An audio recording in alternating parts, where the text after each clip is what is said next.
देश में जैसे जैसे कोरोना के मरीजों की संख्या बढ़ने लगी, वैसे वैसे तबलीगी जमात का कोरोना कनेक्शन साबित करने की कोशिशें बढ़ गईं। सबसे ज्यादा दुख इस बात की है कि इस काम में सरकार भी पीछे नहीं रही। सरकार की ओर से कोरोना के मरीजों का जो आंकड़ा दिया जा रहा है, उसमें भी अलग से बताया जा रहा है कि इनमें तबलीगी जमात के मरीजों की संख्या कितनी है। मरीजों को बच्चों, बूढ़ों, जवानों की कैटेगरी में बांटना या पुरुष या महिला की कैटेगरी में अलग करके बताना तो समझ में आता है, लेकिन मरीजों का धर्म के आधार पर वर्गीकरण करना निहायत गलत अप्रोच है। जब कितने ब्राह्मण या कितने क्षत्रिय या कितने जैन, कितने बौद्ध, कितने सिख मरीज हैं, इसकी गिनती नहीं रखी जा रही है, तो फिर तबलीगी जमात के कितने मरीज हैं, इसे बताने के पीछे क्या मंशा है? क्या इस तरह महामारी का सांप्रदायिकरण नहीं हो रहा है? कुछ दिन पहले जब केंद्रीय स्वास्थ्य मंत्रालय की ओर से देश में कोरोना पीड़ितों की कुल संख्या बताई गई, तो उसमें अलग से ये बताया गया कि इसमें तबलीगी जमात से जुड़े लोगों की संख्या कितनी है। जबकि केंद्रीय स्वास्थ्य मंत्रालय की ही एडवाइजरी है कि तमाम एहतियात बरतने के बावजूद अगर कोई संक्रमित हो जाता है तो ये उसकी गलती नहीं है। मरीज और उसके परिवार को ऐसे समय में सहयोग और मदद की जरूरत होती है।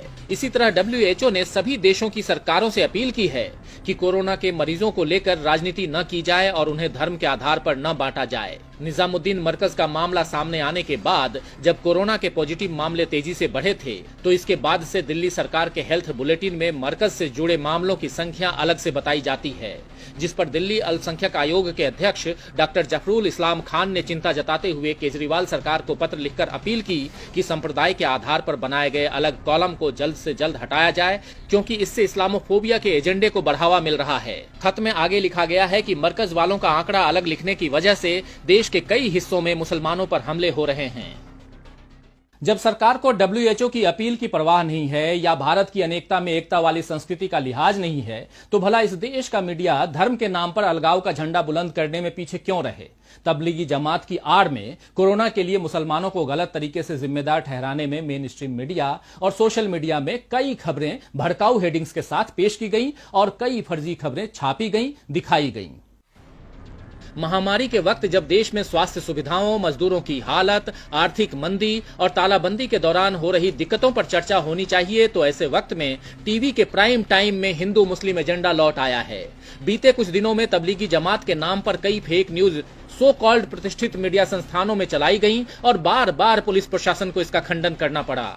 ANI के यूपी ट्विटर हैंडल ने नोएडा के DCP संकल्प शर्मा के हवाले से लिखा, नोएडा सेक्टर 5 हरौला में रहने वाले जिन लोगों को क्वारंटीन किया गया है, उनका संपर्क तबलीगी जमात से था। न्यूज 18 इंडिया के एंकर अमीश देवगन ने इसे रीट्वीट करते हुए लिखा, जमात ने कुछ भी नहीं छोड़ा, आर पार इसे समझने में आपकी मदद करेगा। लेकिन ये खबर गलत पाई गई, क्योंकि जिन्हें क्वारंटीन किया गया वे सेक्टर 8 की झुग्गी झोपड़ी में रहने वाले थे और इनका जमात से कोई लेना देना नहीं था।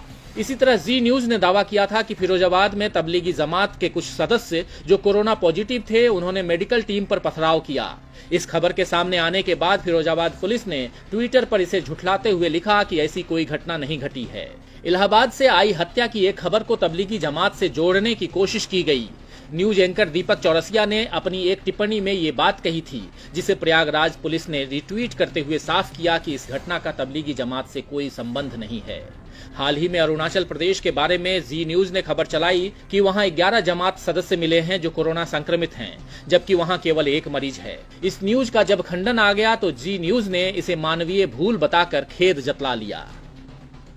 आपको याद होगा कि कोरोना के फैलने के कुछ दिनों पहले ही उत्तर पूर्वी दिल्ली दंगों का शिकार हुई थी, इसीलिए अभी अधिक सावधानी बरतने की जरूरत थी। लेकिन जैसे शेर के मुंह को खून का स्वाद लग जाए तो फिर वो आदमखोर बन जाता है। कुछ ऐसा ही हाल देश के कुछ अति राष्ट्रवादी पत्रकारों और खास मकसद के लिए गठित IT सेल का है। इन्हें तब तक चैन नहीं आता जब तक इनकी वजह से देश में नफरत न बढ़ जाए और उस नफरत का शिकार कुछ मासूम लोग न हो जाएं।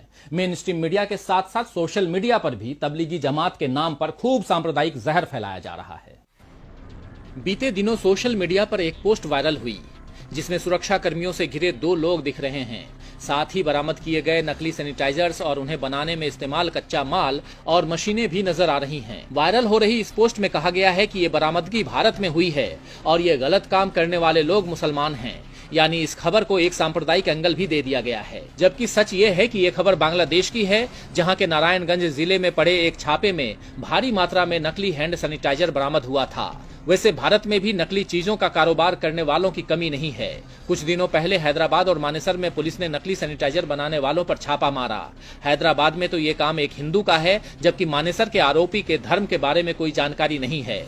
वैसे भी गलत काम करने वाले अधर्मी ही होते हैं, लेकिन फेक न्यूज के कारोबारियों को धर्म अधर्म का ये फर्क समझ नहीं आता। कुछ पुरानी तस्वीरें और पाकिस्तान के कुछ वीडियो सोशल मीडिया पर सर्कुलेट कर ये दावे किए गए कि तबलीगी जमात के सदस्यों ने पुलिस और अस्पताल कर्मियों के साथ दुर्व्यवहार किया है, जबकि बाद में इनका सच भी सामने आ गया।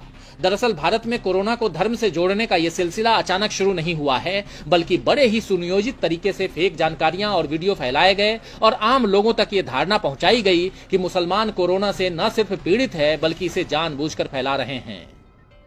तो फेक न्यूज चलाने वाले या मौलाना आया, कोरोना लाया, कोरोना जिहाद, निजामुद्दीन का विलेन कौन जैसी हेडलाइंस परोसने वाले भारत के संविधान को मुंह चिढ़ा रहे हैं।